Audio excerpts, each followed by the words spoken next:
8 weeks ago, we began this journey of taking a look at COVID through the lens of faith.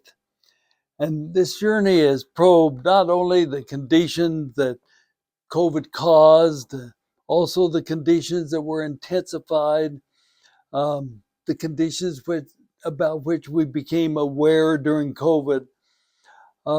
This week, we're addressing a condition which existed before the pandemic, but was intensified to a degree few thought possible.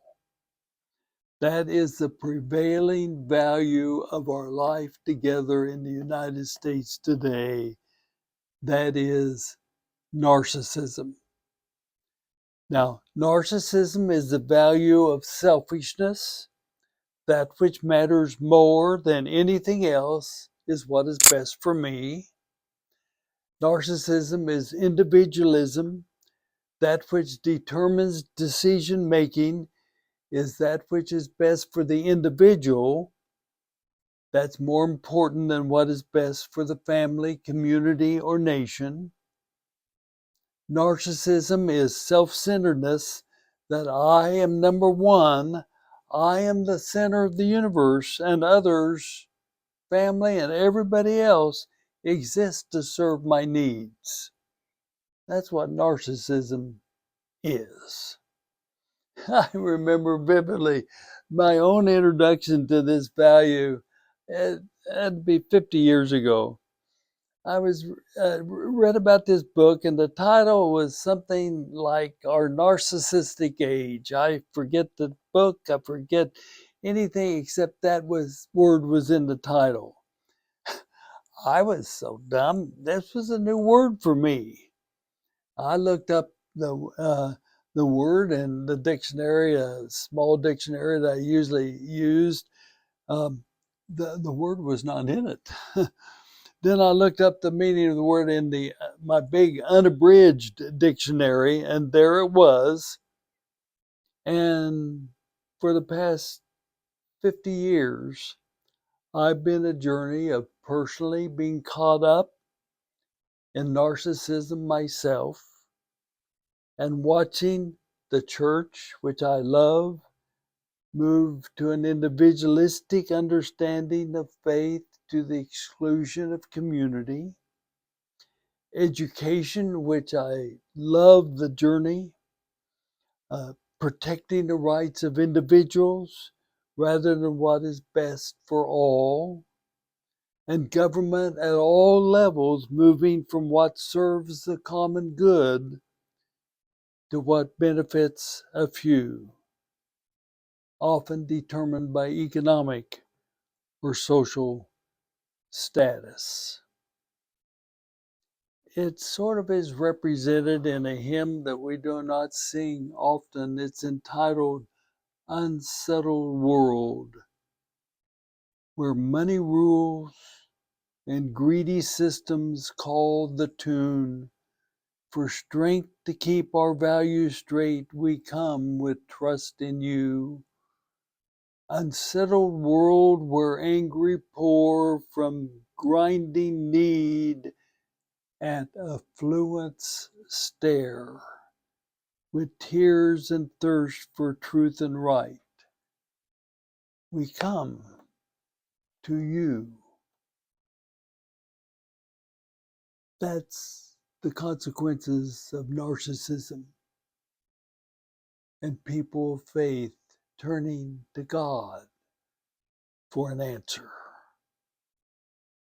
My story with narcissism is best illustrated, I think, with a experience I had while I was an 8-year elected member of a school board.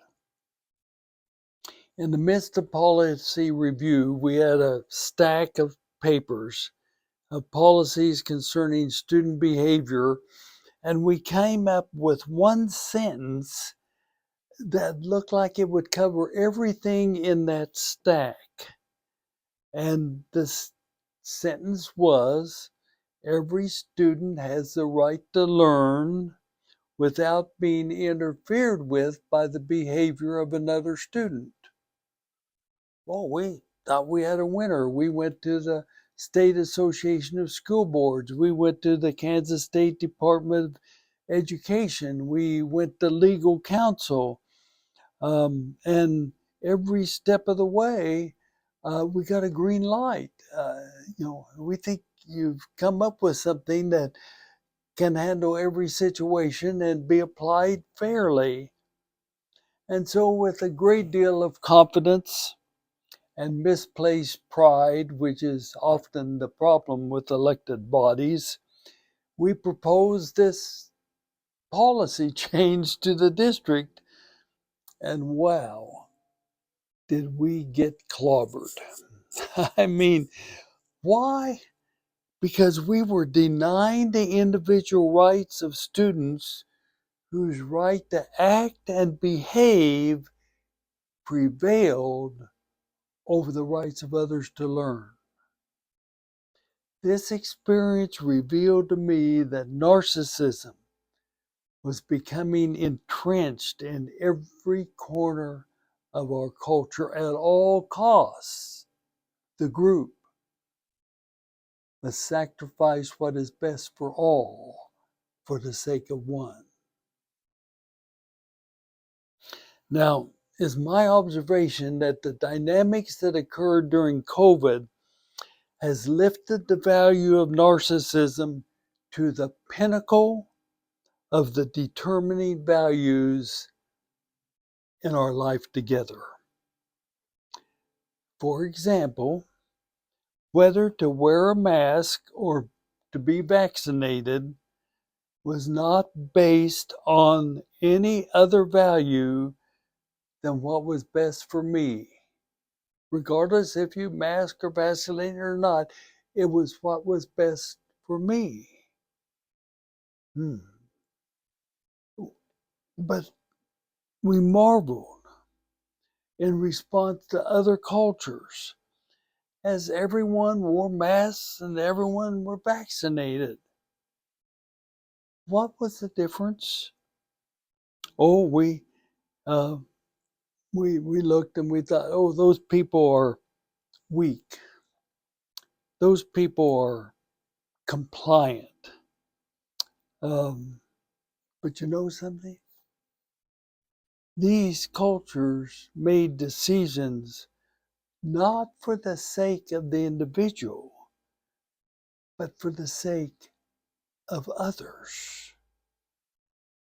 You see, what was best for all was more important than what was best for an individualist. They were not weak, they were not compliant, but they weren't committed to the value of narcissism, self-centeredness, and selfishness, and individualism. They were committed to the value of caring for others. You see, COVID has championed narcissism as the primary value in our life together. What's the response of faith to this intensification of narcissism? We've got to just clearly turn to the life and teachings of Jesus to discover our response. You see, Jesus inherited a system of law and order. And he taught that his mission was to fulfill what that system of law and order was trying to accomplish, and that is providing a way to live together. And he taught that there was one commandment that covered everything. No loopholes, comprehensive and applicable to every situation. Care for God, care for others as you care for yourself. Now, we usually think of love, God, love others as you love yourself, but the word agape is the Greek word, and that is better translated as care and an attitude of care rather than the emotion of love. So that's the reason I'm using the translation, care for God, care for others, and as you care for yourself. You see, the stories of the extremities of care during COVID abound, but the response of persons of faith is the great commandment of Jesus. For in caring for God, caring for others, as you care for yourself, is a way to live, rather than by the value of narcissism. Now, you've got a lot of stories in your life, and I've got them in mind of that confrontation of the great commandment to narcissism. I want to share only one, a situation I know of pretty well.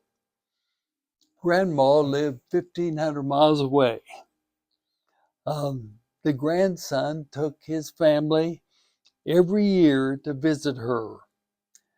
And so on the last phone call, before the visit was to take place, Grandma said to the grandson, "Are you vaccinated?"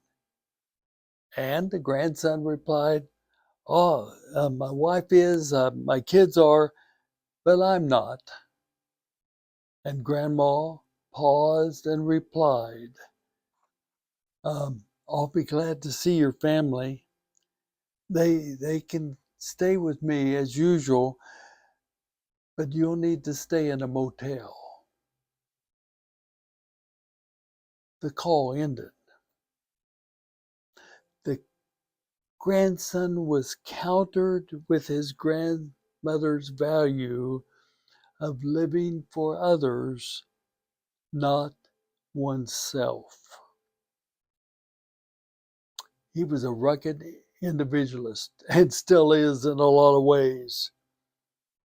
But you know, at the end of that phone call, he called his local pharmacy, and a week later, the family took off on their 1,500-mile trip, and everyone stayed with Grandma. The grandson, for the first time, saw COVID through the lens of the faith of Grandma. The summary is pretty clear. All of us constantly have the choice of narcissism or caring for others as we care for ourselves. That's faith. And looking through that lens of faith, we see COVID and we discover the wisdom of Jesus. Care for God, care for others as you care for yourself. For your thought in our conversation, I want to just ask two questions. First of all, what are the most flagrant illustrations of the primacy of narcissism in our life together? And secondly, since 2020, what are your family, church, and community stories of the great commandment prevailing over selfish attitudes and behavior? Thanks for being part of our journey.